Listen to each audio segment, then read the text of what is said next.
ये है TVS rider 125 का सबसे बेस मॉडल, यानी कि सबसे कम पैसे वाली टीवीएस राइडर। अगर जिनके पास पैसे कम हो, बजट में लेना चाहते हैं और साथ ही साथ सेम इंजन चाहते हैं, तो वो इस वाले वेरिएंट के साथ जा सकते हैं, क्योंकि इसमें आपको सिंगल सीट मिलेगी, साथ ही साथ ड्रम ब्रेक मिलेगा। और इसकी एक्स शोरूम प्राइस है 85,000 रुपये, 85,000 रुपीज़ एक्स शोरूम प्राइस है 2025 में। ऑन रोड प्राइस में वीडियो को लास्ट में बताऊंगा।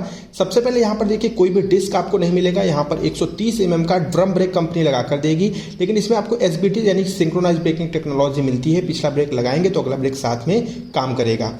तो आपको डिस्क ब्रेक नहीं मिलेगा, आप इस चीज़ का ध्यान रखें। साथ ही साथ अगर इसके इंजन की बात करते हैं तो देखिए, इंजन तो आपको एकदम डिट्टो सेम मिलेगा।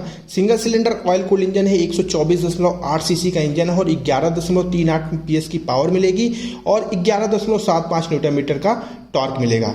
माफ करिएगा, जो टॉर्क है वो 11.2 न्यूटन मीटर का मिलेगा। अगर आप इसका आईजीओ वेरिएंट लेते हैं तो थोड़ा सा टॉर्क उसमें बढ़ेगा, अदरवाइज इंजन लगभग सेम ही आपको कंपनी प्रोवाइड करती है। अब देखिए, सवाल ये उठता है कि अगर हम टॉप मॉडल पे जाते हैं तो वो तकरीबन इससे 12 से 15,000 रुपये महंगा पड़ेगा। तो आप 12 से 15,000 रुपये बचा सकते हैं। सेम आपको राइडर 125 मिलेगी, बस फीचर की कटौती कंपनी ने कर रखी है। पीछे वाली प्रोफाइल अभी आप देख रहे हैं, पीछे जो आपको डिस्क तो नहीं मिलेगा, पीछे भी आपको जो है 130 mm का ड्रम ब्रेक ही मिलेगा। टायर्स में आपको बता दूं, आगे आपको 80/100 और पीछे 100/90 का टायर कंपनी लगा कर देती है और 17 इंच के दोनों ही ट्यूबलेस टायर हैं। सस्पेंशन सेटअप सेम है, आगे टेलीस्कोपिक और पीछे monoshock suspension, 5 step adjustable gas charge suspension company आपको लगा कर देती है। तो देखिए, 12 से 15,000 रुपये अगर आप बचाना चाहते हैं तो आपको स्प्लिट सीट नहीं मिलेगी, डिस्क नहीं मिलेगा, साथ ही साथ इसमें ब्लूटूथ कनेक्टिविटी नहीं मिलेगी और भी कुछ फीचर्स हैं, आगे एक एक करके मैं आपको बताऊंगा। अब यहाँ पर जो कि सीटिंग कंफर्ट जो है, अगर ये सीट बीच से कटी नहीं है तो सिंगल ही सीट इसे हम बोलेंगे, तो आप जो है इसको लेकर हाईवे पे या फिर लंबी दूरी के लिए, सिटी के लिए, दोनों के लिए कैरी कर सकते हैं। और सीटिंग कंफर्ट की मैं बात करूं तो नो डाउट कि बहुत से लोगों को शौक है कि वो स्प्लिट सीट ही ले, तो आप ले सकते हैं, अदरवाइज ये सीट भी परफेक्ट मानी जाती है। अगर सीट के नीचे स्टोरेज की बात करें तो स्टोरेज इसमें भी आपको मिलता है, लेकिन डिसएडवांटेज ये है कि पूरी सीट आपको खोलनी पड़ेगी, तब यहाँ पर आप अपना कुछ डॉक्यूमेंट वगैरह छोटा बहुत चीज़ें यहाँ पे कैरी कर सकते हैं। लेकिन जो स्प्लिट सीट आती है उसमें सिर्फ पीछे वाली सीट खोल के आप वहाँ पे कोई भी सामान रख सकते हैं। यहाँ पर E20 का स्टिकर है, यानी कि एथेनॉल मिक्स वाला पेट्रोल आप इसमें डलवा सकते हैं। 10 लीटर तक का फ्यूल टैंक कैपेसिटी है और साथ ही साथ यहाँ पर आपने देखा मोबाइल चार्जिंग पोर्ट आपको जो है मिल जाता है। और डिस्प्ले की मैं बात करूँ तो भैया, डिस्प्ले तो आपको फुली डिजिटल वाला ही मिलेगा, वही रंगीन डिस्प्ले कंपनी प्रोवाइड करती है, लेकिन इसमें किसी भी तरह का कोई ब्लूटूथ कनेक्टिविटी आपको नहीं मिलता। इसमें odometer, trip meter, time, fuel indicator, engine mall function light, gear position indicator, ये सारी चीजें मिल जाती हैं।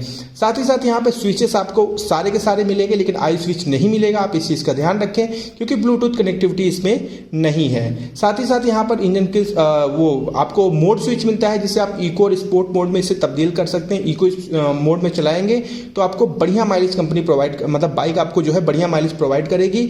अब माइलेज की बात लगे हाथ बता दूं, आपको 50 से 55 का माइलेज तो मिल ही जाएगा इसमें, क्योंकि ये सबसे बेस मॉडल भी है। और साथ ही साथ अगर आप इसे इको स्पीड में चलाते हैं तो फिर आपके माइलेज पे फर्क पड़ेगा। स्पोर्ट मोड में चलाएंगे तो माइलेज पे थोड़ा सा कटौती आपको करनी पड़ेगी, फिर माइलेज घट सकता है इसका, लेकिन स्टार्टिंग में आपको माइलेज उतना नहीं मिलेगा। फर्स्ट सर्विसिंग के बाद बहुत से लोगों का ऐसा दावा है कि फिर माइलेज थोड़ा इसमें बेहतर हो जाता है। ठीक है, तो 50 से 55 का माइलेज कहीं नहीं गया है, कुछ लोगों ने 55 के ऊपर का माइलेज निकाल के दिखाया है, तो भैया उनकी राइडिंग क्वालिटी पे भी निर्भर करती हैं चीज़ें।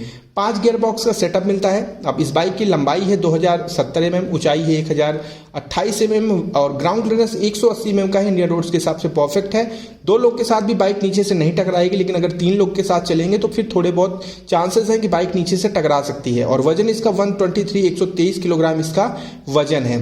तो लगभग सारी चीजें मैंने आपको बता दी। प्राइस मैंने बताया था 85,000 रुपये, 85,000 इसकी एक्स-शोरूम प्राइस है। ऑन रोड ये पड़ जाएगी लगभग आपको 1 लाख से लेकर 1,06,000 के बीच में, 1 लाख टू 1,06,000 में all over India on road आपको ये मिल जाएगी। बेस वाला वेरिएंट आप ध्यान रखिएगा। अगर आप इसके टॉप मॉडल पे जाएंगे, जो कि आता है एक आईजीओ है, एक एसएक्स एडिशन है, तो एसएक्स एडिशन में अगर जाएंगे तो 1,06,000 रुपये उसकी एक्स शोरूम प्राइस ही है। जितने भी ये आपको मिल जाएगी ऑन रोड, उतनी उसकी एक्स शोरूम प्राइस स्टार्ट होती है। तो वो तकरीबन इससे आपको लगभग 15,000 रुपये महंगी तो ऑलरेडी पड़ ही जाएगी। और अगर आप आईजीओ वाला लेते हैं तो मान के चलिए वो 12,000 रुपये महंगी पड़ेगी। तो IGO variant value for money माना जाता है, लेकिन अगर कम बजट है तो आप इसके साथ जा सकते हैं। कोई सवाल हो तो कमेंट में पूछ लीजिएगा और अपना ध्यान रखिएगा।